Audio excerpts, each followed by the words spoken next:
स्वागत है आपका आईटीवी न्यूज पर। रात के अंधेरे में सीपीएम उम्मीदवार सुजन भट्टाचार्य का पोस्टर फाड़ने का आरोप, शिकायत वार्ड नंबर 100 के तृणमूल कार्यकर्ताओं के खिलाफ की गई। इस बीच एक सीसीटीवी फुटेज सामने आया है जिसमें 3 लोग रात के अंधेरे में पोस्टर फाड़ते दिख रहे हैं। सीपीएम कार्यकर्ताओं ने पहले ही नेताजी नगर पुलिस स्टेशन में शिकायत दर्ज कर दिया है। वे चुनाव आयोग से भी संपर्क करेंगे। इनके अलावा सीपीएम के लोगों का क्या कहना है, देख लीजिए आईटीवी न्यूज पर। অত রাত পর্যন্ত অত মানুষ থাকবে একটা ভাবতেই পারিনি। বিশাল গড়িয়া একটা মিছিল আরো দিন যাবে, দেখবে ওরা কিরকম।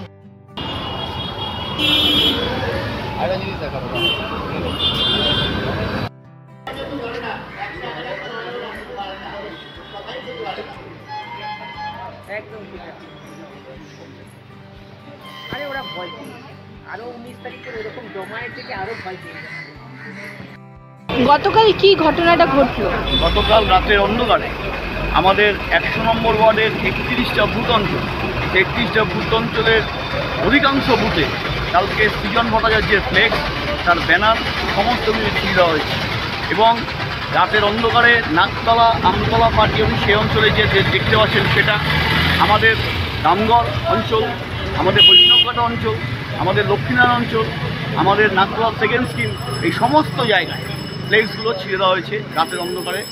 তৃণমূল দুষ্কৃতী বাহিনী কি কারণে ফ্লেক্স ছিঁড়ে দেওয়া হলো? সেটি একটাই কারণ, সৃজন ভট্টাচার্য জিতবে। নির্বাচনে সাধারণ মানুষ বলছে, অঞ্চলে মানুষের যা আমরা দেখতে পাচ্ছি, আমাদের মিটিংগুলোতে মিছিলগুলোতে দেখতে পাচ্ছি, সাধারণ মানুষের কাছে যাচ্ছি, মা বোনেরা বলছে যে সৃজন এবার জিতবে। মানুষের ভোটে সৃজন ভট্টাচার্য এবার জয়ী হবে। আর গণতন্ত্র রক্ষার লড়াই হচ্ছে নির্বাচন। নির্বাচনের সর্বোচ্চ হচ্ছে গণতন্ত্র রক্ষা।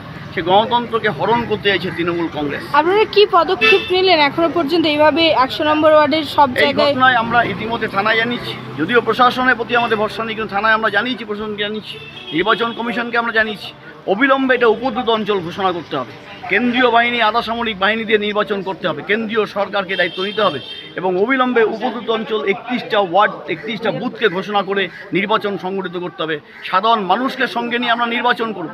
গণতন্ত্রকে রক্ষার জন্য সাধারণ মানুষ যে যাকে খুশি ভোট দিক, কিন্তু সাধারণ মানুষ যাতে ভোট দিতে পারে, সাধারণ মানুষ যাতে সঠিকভাবে ভোট দিতে পারে সেই উদ্যোগ আমরা গ্রহণ করব। কিন্তু নির্বাচন কমিশনকে মূল দায়িত্ব পালন করতে হবে, সেই উদ্যোগ গ্রহণ করতে হবে। এটা আমরা নির্বাচন কমিশনের কাছে ইতিমধ্যেই আমরা জানাচ্ছি। আপনার নাম? আমার নাম আশিস ঘোষ, আমি টালিগঞ্জ এরিয়া কমিটির সম্পাদক।